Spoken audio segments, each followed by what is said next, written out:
Assalamualaikum warahmatullahi wabarakatuh. Ya anak-anak, bertemu lagi dengan Ustadz Rian. Sekarang kita akan melanjutkan tentang pengertian Allah Maha Esa dan dalilnya. Ya, dibuka bukunya halaman 29. Pengertian Allah Maha Esa dan dalilnya. Selain sifat-sifat di atas, maksudnya Al-Musawwir, Al-Alim, As-Sami' dan Al-Basir, Allah Subhanahu wa Ta'ala juga memiliki sifat yang lain. Salah satunya adalah Maha Esa. Esa artinya tunggal atau satu. Allah Subhanahu wa Ta'ala Maha Esa maksudnya adalah tidak ada zat yang menyerupai dengannya. Maksudnya tidak ada yang menyerupai dengan Allah Subhanahu wa Ta'ala.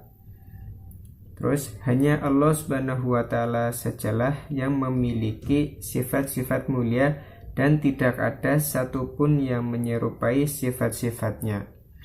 Jadi hanya Allah Subhanahu wa Ta'ala, tidak ada yang lain yang bisa menyerupainya.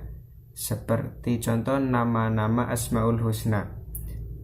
Jika Ar-Rahman, hanya Allah yang Ar-Rahman, tidak ada yang lainnya. Tidak ada yang mempunyai nama Ar-Rahman, hanya Allah Subhanahu wa Ta'ala. Selanjutnya, tidak ada sekutu dan pembantu dalam perbuatan Allah Subhanahu wa Ta'ala. Maksudnya, ketika Allah menciptakan bumi dan seluruh isinya, itu Allah tidak membutuhkan bantuan siapapun. Dan jika Allah ingin sesuatu, Allah tinggal bilang kun fayakun, tidak membutuhkan bantuan siapapun. Selanjutnya, hanya Allah Subhanahu wa Ta'ala sajalah yang boleh disembah dan boleh diibadahi.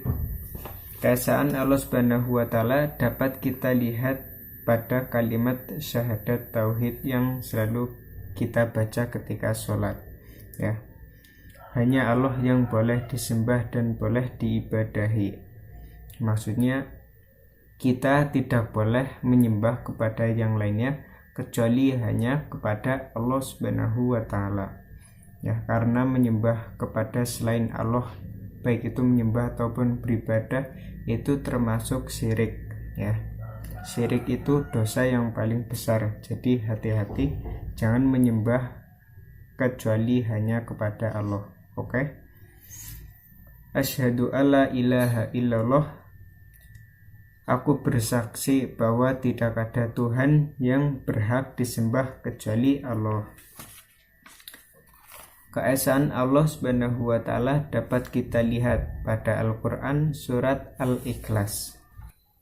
A'udzu billahi minasyaitonir rajim. Bismillahirrahmanirrahim. Qul huwallahu ahad. Katakanlah, Allah itu satu. Maksudnya Allah itu Esa. Ya. Allahus Samad.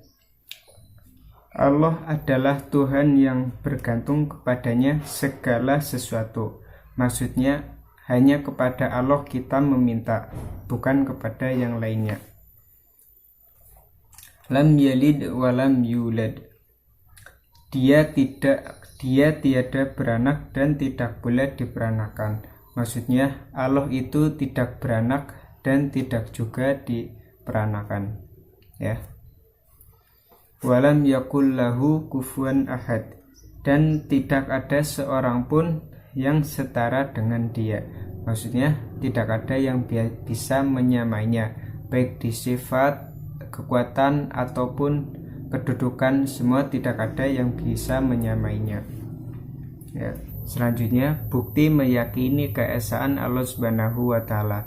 Orang yang sudah yakin dengan keesaan Allah Subhanahu wa Ta'ala dapat dibuktikan dengan cara yang pertama, selalu meyakini bahwa Allah Subhanahu wa Ta'ala adalah satu-satunya Tuhan yang menciptakan, memiliki dan mengatur segala sesuatu yang ada di alam semesta ini.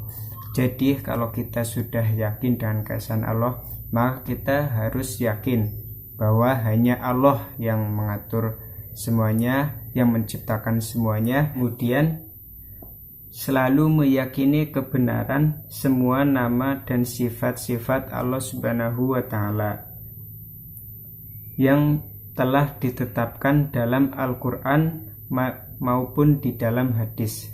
Nah, inilah fungsi dari kita menghafalkan Asmaul Husna, supaya menambah keimanan kita, meyakini keesaan Allah Subhanahu wa Ta'ala. Selanjutnya, hanya menyembah kepada Allah Subhanahu wa Ta'ala saja. Jadi bukan kepada yang lainnya, bukan kepada patung, bukan kepada pohon ataupun yang lainnya. Selanjutnya, hanya beribadah kepada Allah Subhanahu wa Ta'ala saja, seperti sholat, puasa, haji, dan lain-lainnya.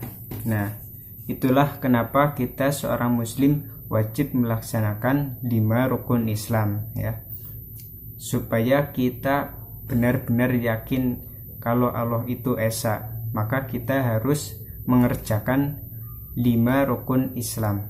Apa saja?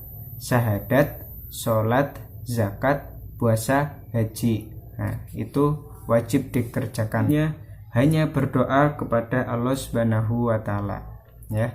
Jadi kita meminta maupun berterima kasih maupun yang lainnya hanya kepada Allah Subhanahu wa Ta'ala. Tidak berbuat syirik atau menyekutukan Allah, ya. Sama seperti tadi, hanya berdoa kepada Allah, karena syirik itu adalah meminta, menyembah maupun berdoa kepada selain Allah. Nah, itulah perbuatan syirik, maka harus dihindari. Oke? Ya, mungkin demikian. Sekian dan terima kasih. Wassalamualaikum warahmatullahi wabarakatuh.